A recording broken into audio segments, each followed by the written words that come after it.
Before we start, this is general advice in nature. Should you wish to take personal advice, please reach out to your advisor. Welcome to Picture Perspective. My name's Jordan Kennedy. We're fortunate enough today to have a special guest, Ankit Sharma, one of my fellow partners, to talk all things tax planning, year end. Let's go.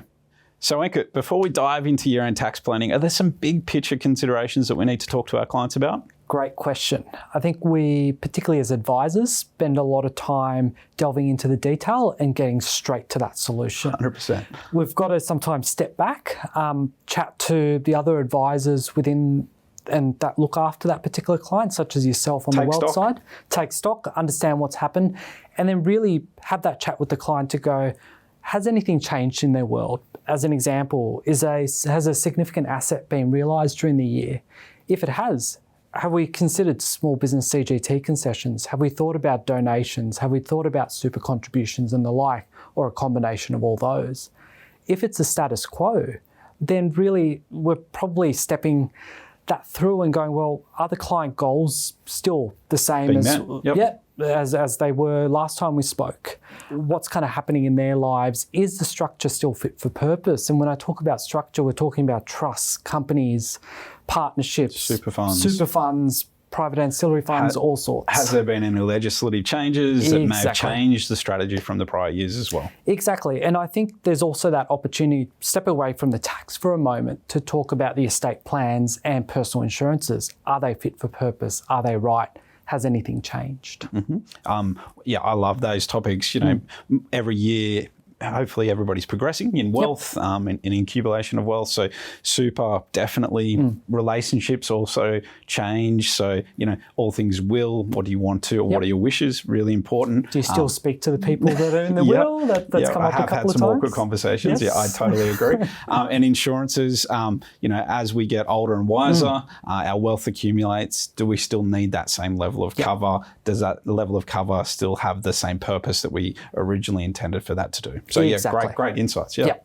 So Ankit, with anything tax, there's always 50 shades of risk.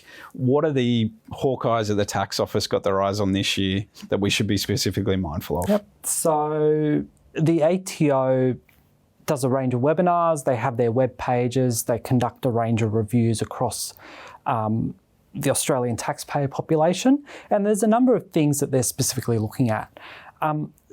It's as simple as they have access to cryptocurrency data, they have access to insurance policies for particularly high-end luxury vehicles and boats and the like, as well as the new thing that we're seeing this year is rental property data.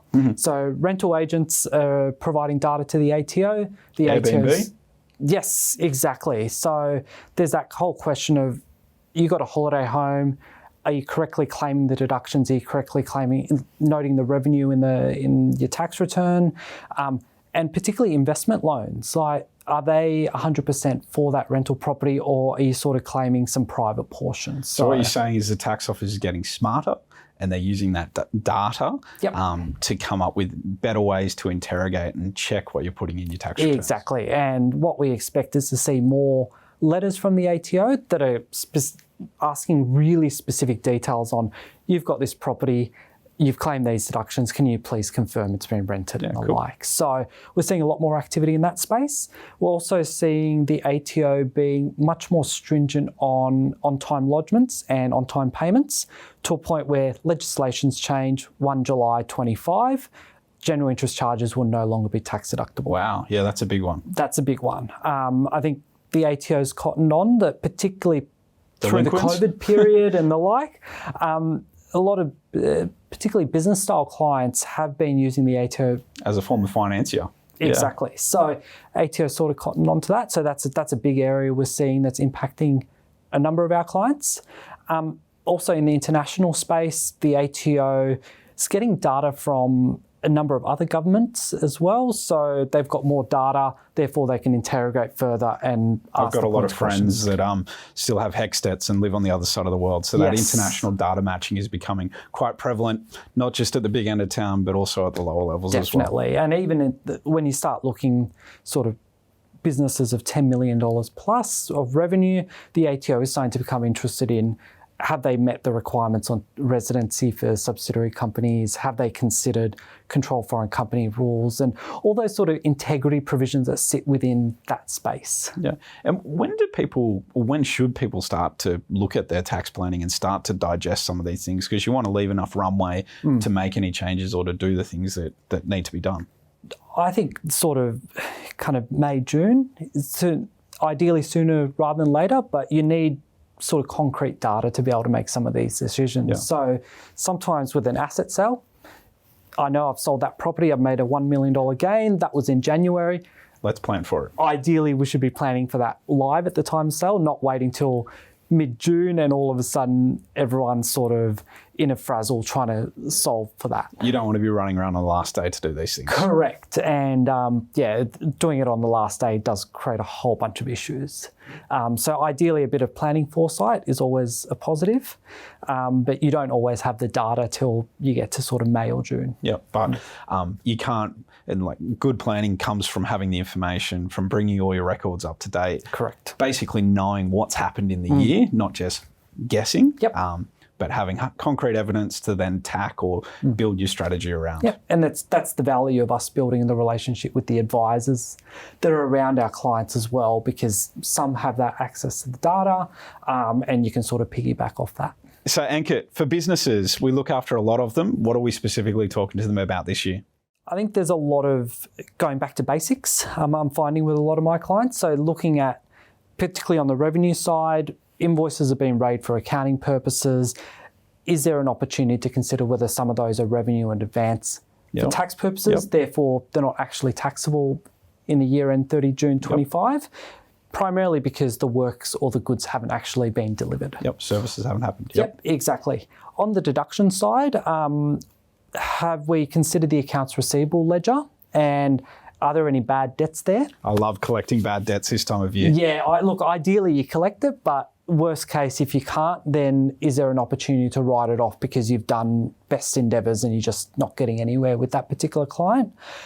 Review the depreciation schedule and your fixed asset ledgers to make sure that, look, is there anything that we can claim an instant asset write-off for? Are we still holding all those assets? Or do we have a new one that we need to do a new schedule for? Correct. And what are the opportunities around effective life and the claim on depreciation and the like? And then I guess we're also, particularly from superannuation front, super guarantee payments on behalf of staff.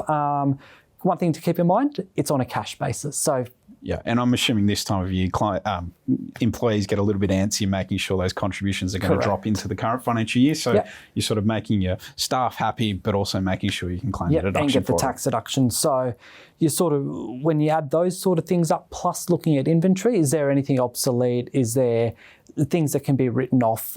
The combination of those can yield some additional tax deductions at the company level. A couple of other things to consider, maybe a little bit left of field, but research and development grants, are there any government subsidies that the business might be able to access? Apply for. Correct. Because I do see year-end tax planning, and this time of year is a time of reflection, so it might not be a here and now. But it could be for next financial year. What about the future? Yeah, cool. Exactly. And I think they're sort of the key things. And no utes, vans, last-minute purchases. Yeah, look, if it makes sense for the business, it's worth it. But always has to make sense, not just for a tax deduction. Exactly. One more thing to consider, particularly from an owner perspective, is the remuneration strategy. So have they taken out cash during the year and not been taxed on it? What does their salaries look like? Does that all kind of make sense? Particularly in the business landscape, Division 7A, which is one of the integrity provisions in the tax rules around loans to shareholders and their associates, becomes sort of front of mind. So I always find it's a useful exercise to really just have that conversation with clients, because Division 7A can be quite nasty if it's not dealt with, but there's also an opportunity to be on the front foot there, and this is a great time to do that. And I think when you're adjusting or as an owner pivoting between dividend or taking a salary, one thing that always gets forgotten is their super contributions. So, one of the most important super contributions or tax-driven strategies for an owner is to make sure you get that in. So if you have pivoted away from taking a salary from prior years to taking a dividend, making sure you still circle back and tick the boxes. Exactly. And the other thing that also gets forgotten is the personal insurance piece where, depending on the nature of the policy, not an expert in that space, but just something to be cautious about if you're flicking between wages and dividends. Yep, good one. So Ankit, talk to us about trusts and investment companies. How do they differ from a trading business, for example? Different set of considerations. So I think latest ATO stats, there's about 1 million trusts in Australia, so there's quite a few of them. We see trusts probably in two primary guises. One is as an investment accumulation vehicle, and secondly, occasionally for operating businesses. So I think for the purpose of this chat, I'm going to focus on the investment piece. So one key thing, particularly for a trust structure, is to make sure we've got an estimate of the income for the year. Who's that income going to be distributed to? Who are the beneficiaries? And making sure that we've actually sort of documented that. And the documentation needs to meet the requirements of both the trust deed as well as the ATO and legislator requirements. One of the key things, particularly with trust structure, is you want to distribute income out to beneficiaries. Otherwise, the trustee actually pays the top marginal tax rate. So that's something to be cautious of and makes that whole documentation and conversation bit even more important. On the trust income piece, there is that consideration of if significant capital gains have been made during the year, are there corresponding capital losses that could be used to offset those? But first and foremost, that has to be an investment decision, not tax-driven, but a potential opportunity there. A few things to be mindful of, particularly when dealing with trusts and clients that have trusts, are the need to, I guess, not only document the strategy, but make sure the beneficiaries receive the benefit of the income. So the cash flows through. Exactly. The ATO, one of the areas of interest is this concept of reimbursement agreements, or 100A. A lot of commentary around it. We haven't seen too much practical sort of, reviews from the ATO to really see how they're going to tackle that. Looking at capital gains within those vehicles as well, and making sure if we've got big gains and losses to realise, is that something else that we run through as well? Yeah, definitely. And that might require a bit of extra work just to make sure that we've sort of captured all those. But then there's the opportunity of, particularly if there's a significant capital gain that's been realised, are there investments in the portfolio that maybe aren't fit for purpose anymore? That's probably straying more into the wealth advisors territory, but they're sort of live questions at this time of year. Yeah, great. The other thing to consider, if we're using an investment company, or call it a corporate beneficiary, to tap the tax rate at 30%, then making sure that those funds are also flowing into that vehicle, because that's another area of our ATO interest. So I think they're, particularly from a trust perspective, but yeah, it's a bit horses for courses, right? Each individual client's circumstance is different. Yep, exactly. So Ankit, my favourite, the individuals, what's in it for us? There's always an individual at the top of the family tree. So particularly for the younger members, making sure that if income's over 97,000 and or they're getting close to 31, making sure private health insurance is in place. Otherwise, the Medicare levy surcharge will apply. Donations, make those pre-30 June if that's something that you're interested in. And also, sometimes this is a actual benefit versus a timing benefit, but is there an opportunity to consider deferring income or bringing forward deductions? Probably the last point is making sure that you've got substantiation for whatever you want to claims. So whether that's donation receipts for the AFR and stuff like that, making sure that you've got those ideally prior to 30th of June. So is this the first warning? Get your records in order, get your things out of the shoebox. Let's get ready for the year end ahead to get your tax return in time. Yep. Excellent. Definitely. Well, Ankit, really insightful. Always an interesting time of year when we talk tax planning. Thanks for your insights. Pleasure.